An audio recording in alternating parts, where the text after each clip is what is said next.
Section 8, guys, graphing trigonometric functions 2. And this one is now including a horizontal shift. And the horizontal shift has its own section because it makes things more advanced when we're looking at the period of a function, when we're trying to find the interval values, the grid values, and then how we're going to sketch the function. Because dealing with pi's, well, not necessarily our strong suit. Now, for A, it says sketch the functions t of x equals to sine of x minus 3, and then u of x equals to cosine of x plus 2. You want to find the interval value, the starting value, and the remaining value, and the remaining grid values. State the amplitude for the function. This doesn't ask you for the period. And the reason why it doesn't ask you for the period, because there is no number being multiplied in front of the x, whether if it's inside the parentheses or outside of the parentheses. So when there is no number that is visible being multiplied to the x inside and outside, the period is 2 pi.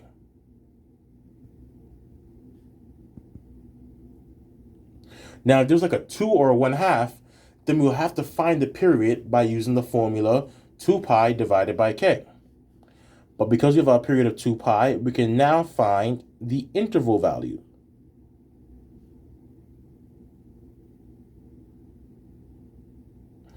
And to find the interval, I can write that a lot neater.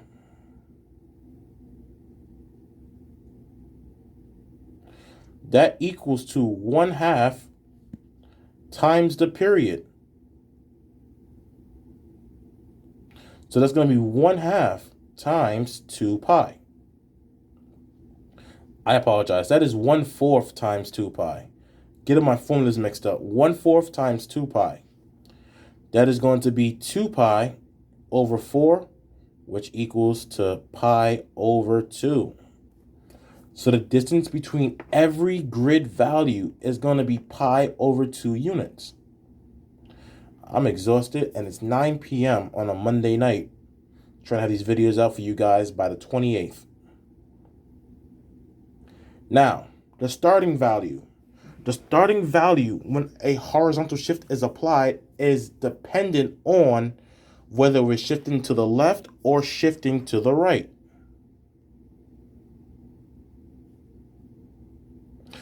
Look at this sine function that I'm focusing on for this one. There is a value that is being subtracted from the variable. Remember, when you are subtracting a value from the variable, that is a horizontal shift. You're going to shift the function h units to the right.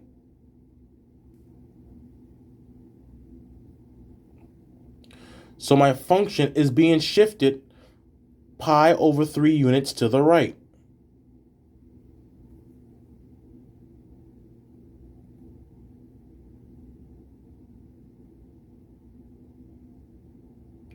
And when you shift the function pi over 3 units to the right, the starting value is going to be positive pi over 3.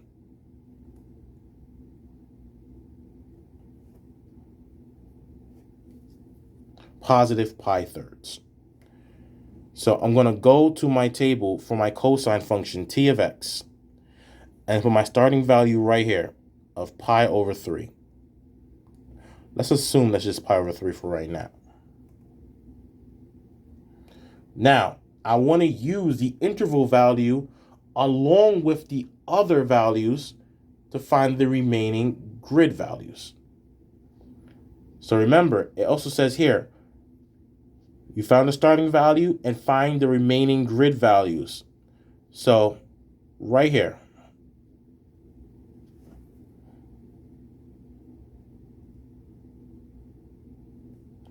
my first grid value is pi over 3.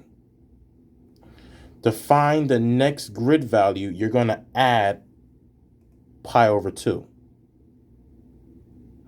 And first, let me label this with a 1. Now remember, when you are adding fractions, what must they have in common? The same denominator. So the least common denominator between 3 and 2 is going to be 6. So you're going to multiply the denominator of the first fraction by 2. And you do the same thing to the top. Multiply the denominator of the second fraction by 3. Do the same thing to the top as well. That is going to be 2 pi over 6 plus 3 pi over 6, which equals to 5 pi over 6. And I'm going to rewrite this in purple. 3 pi over 6. That is going to be the second grid value. Now, to find the remaining, we're going to add pi over 2 to the other ones. But instead of adding pi over 2, I'm going to leave it as 3 pi over 6. So add 3 pi over 6 to the second grid value to find the third one. 5 pi over 6 plus 3 pi over 6 is 8 pi over 6. You're not put so much space between that. And remember, you must reduce that fraction. You can reduce this to 4 pi over 3. And that is the third grid value. So let me start placing that on my grid. 5 pi over 6.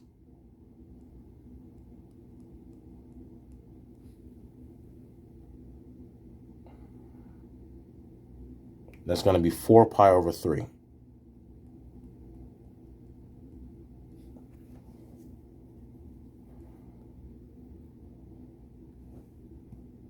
To find the next grid value, we're going to add 3 pi over 6 to 8 pi over 6.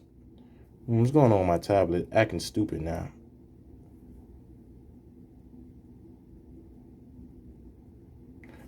And that's going to equal to 11 pi over 6. That can be reduced. That is the fourth one. And to find the last grid value, we're going to add another 3 pi over 6.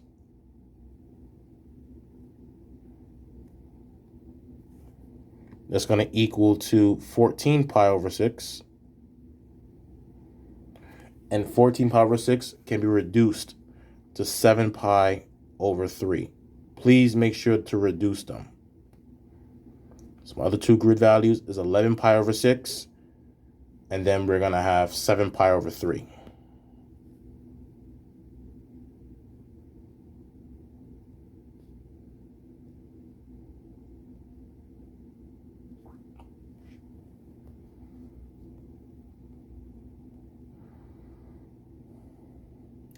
And then we want to state the amplitude for the function. There is no value being multiplied in front of your sine function. Therefore, the amplitude of the function is going to be 1.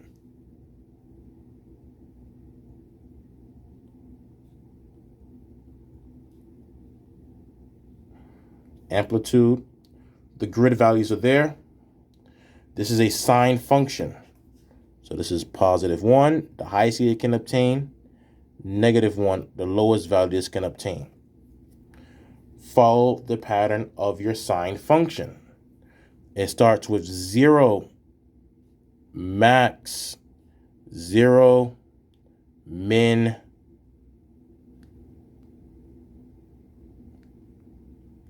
and then 0.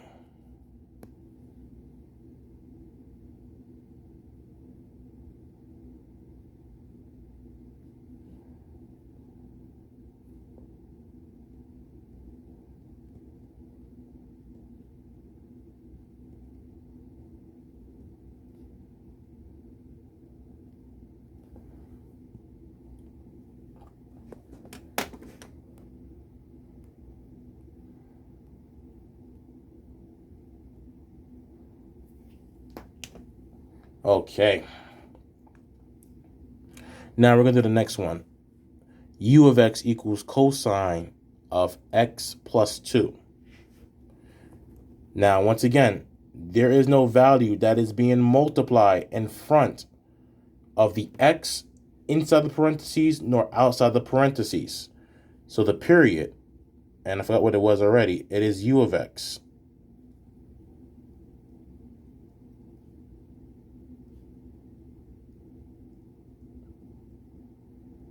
The period is 2 pi in length. Now, I want to find the interval value.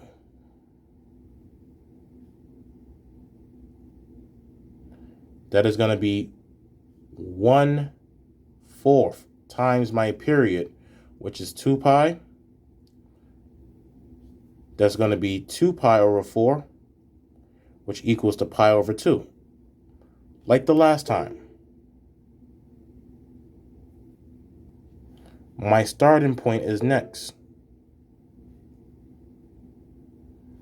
Now remember, we are adding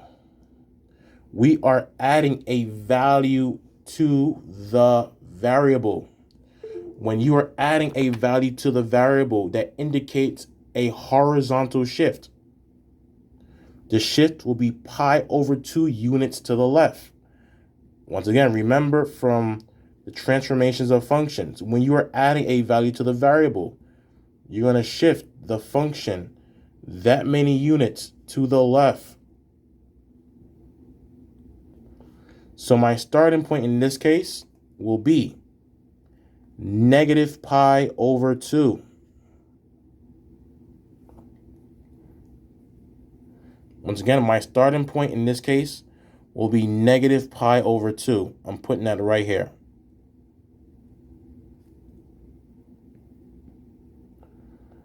And now I need to find the remaining grid values.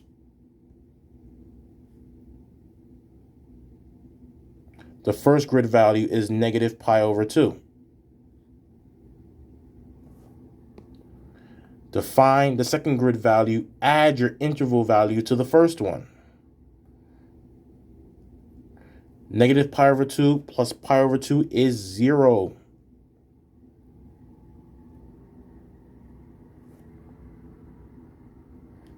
That is right there. To find the next grid value, add pi over 2. Well, my hand's starting to cramp up, so this is probably the last video for tonight. 0 plus pi over 2 is pi over 2.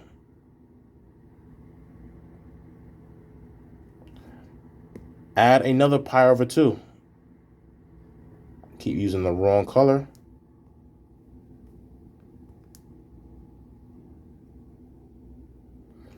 Pi over 2 plus pi over 2 is 2 pi over 2. 2 pi over 2 reduces to pi. Remember, you must reduce that. Add another pi over 2.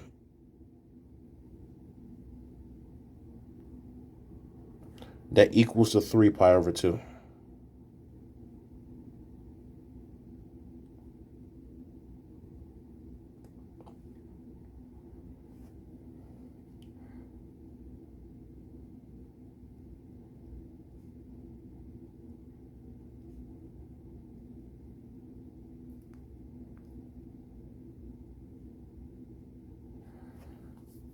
Last but not least, the amplitude. There is no number being multiplied in front of the cosine function.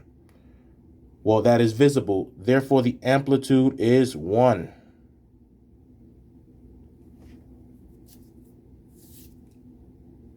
The highest value this function can obtain is positive 1. The lowest function can obtain is negative 1. This is a cosine function. Sketch accordingly. Max 0. Min 0. Max. And then we sketch.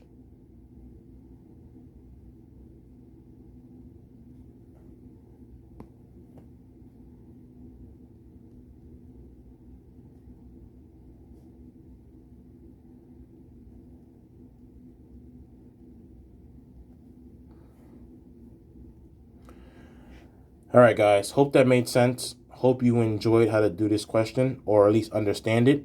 You must follow all these steps. Once again, you must follow all of these steps. In the next video, which I'll probably do tomorrow, it's going to be different now because there are numbers being multiplied outside of the parentheses containing x, which means we have a different period. But in this case, we're still going to have the same starting points. And then for the next examples, same starting points, but different periods and numbers being multiplied outside, which means the amplitude would change. And then for the last one, there are negative numbers attached to the amplitude, which means there will be some sort of reflection over the x-axis. All right, guys, I'll see you soon. Take care.